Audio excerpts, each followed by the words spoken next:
ফেনীর 18 লাখ মানুষের সরকারি স্বাস্থ্যসেবার প্রধান ভরসা জেলা শহরের 250 শয্যা বিশিষ্ট জেনারেল হাসপাতাল। শুধু ফেনী নয়, আশপাশের জেলা কুমিল্লা ও নোয়াখালী থেকেও প্রতিদিন শত শত রোগী চিকিৎসা নিতে আসছেন।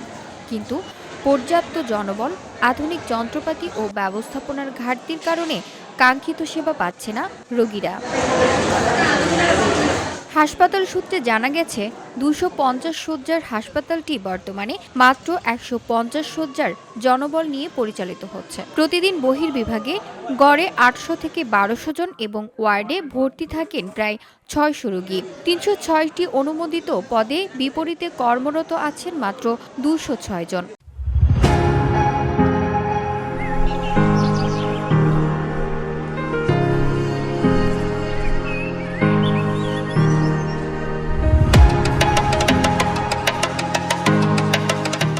সিনিয়র কনস্টেবল আছেন 5 জন, যেখানে থাকার কথা 9 জন। জুনিয়র কনস্টেবল পদেও রয়েছে শূন্যতা। রয়েছে 56 জন, থাকার কথা 250 জন। নার্স রয়েছে 140 জন, যেখানে প্রয়োজন 200 জন। চতুর্থ শ্রেণীর কর্মচারী রয়েছে 57 জন। তাদের অনেকেই নিয়মিত বেতন না পাওয়ায় কাজে অনিয়মিত।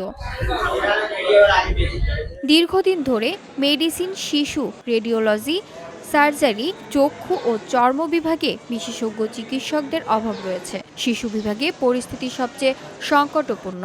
শয্যা কম, রোগী বেশি। অনেক শিশুকে করিডর ও বারান্দায় চিকিৎসা দেওয়া হচ্ছে। রোগীরা অভিযোগ করেছেন, চিকিৎসক ও নার্সের সংখ্যা কম হওয়ায় ঘন্টার পর ঘন্টা অপেক্ষা করতে হয়। আজকে সম্মত ডাকলেও আসে না। একটা স্যালাইন যদি কিছু হয়ে যায়, ডাকতে ডাকতে আস্তে আস্তে বলতে অনেক সময় জ্বর আসলে বা কোনো সমস্যা হলে সহজকে পাওয়া যায় না। আর সেদিন এই যে 7 দিনের ভিতরে আপনার কোনো ওষুধ বইও নাই, কিছু নাই, কোনো রোগীর চিকিৎসা নাই, কোনো রোগীর তো তত্ত্বাবধান করে না।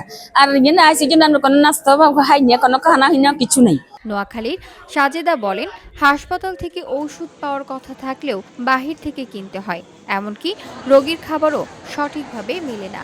যে 6 দিন আইসি, কোনো চিকিৎসা নাই, ওষুধ বড়ি নাই, তারা রেন্ট দিছে না, রেন্টে না। ও বাইরের থেকে ওষুধ কিনে আনলে তারপরে হারাম মারে।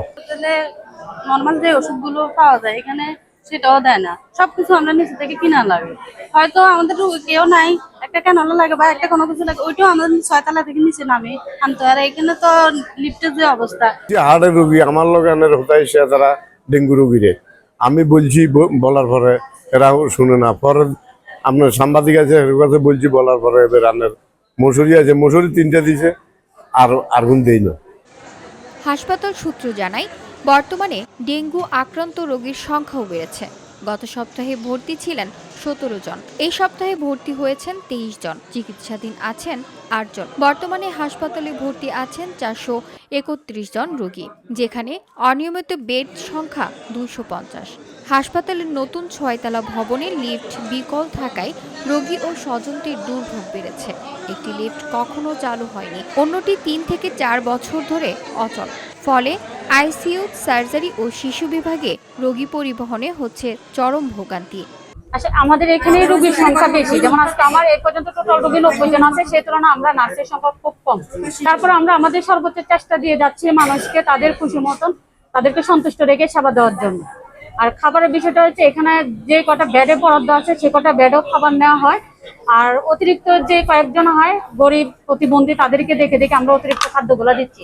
এর জন্য আর কি এখানে তো 90 জন রোগী থাকলে তো 90 জনকে প্রশাসনিক ভাবে তো আর ওরকম বরাদ্দ আসে না যে খাবার দিবে। হাসপাতালের তত্ত্বাবধায়ক ডক্টর মহিউদ্দিন আহমেদ বলেন, আমাদের বারান্দা 250 শয্যার জন্য হলেও রোগীর সংখ্যা দ্বিগুণ। সর্দি, কাশি ও শিশুরোগ বেশি দেখা যাচ্ছে। চিকিৎসক ও কর্মী সংকটে আমরা কিছুটা হিমশিম খাচ্ছি। 250 শয্যা বিশিষ্ট জেনারেল হাসপাতাল, কিন্তু এখানে প্রতিদিন আমাদের প্রায় 400-র উপরে রোগী ভর্তি থাকে।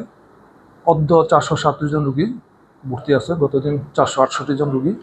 এই জন্য আমরা বেডের তুলনায় অধিক হারে রোগী থাকার জন্য আমরা ওদেরকে বিছানা দিতে পারি না। এবং আপনারা জানেন যে আমাদের হলো সর্বোচ্চ 250 জনের বেশি খাদ্য দেওয়া যায় না। আমরা কাজেই 250 জনের বেশি যে অতিরিক্ত থাকে এদেরকে আমরা খাদ্য সরবরাহ করতে পারি না। আপনারা জানেন যে আমাদের জনবলের সংকট আছে। আপনাদের হাসপাতাল হলো যে 100 শয্যা বিশিষ্ট জনবলের আলোকে চলতেছে। আমাদের 250 শয্যার প্রশাসন অনুমোদন আছে, কিন্তু জনবল এখন আমরা সেই পরিমাণ পাইনি।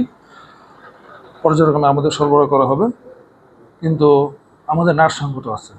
নতুন লিফট ও প্রয়োজনীয় জনবল চেয়ে ঊর্ধ্বতন কর্মকর্তাকে জানিয়েছি। আশা করছি দ্রুত সমাধান হবে।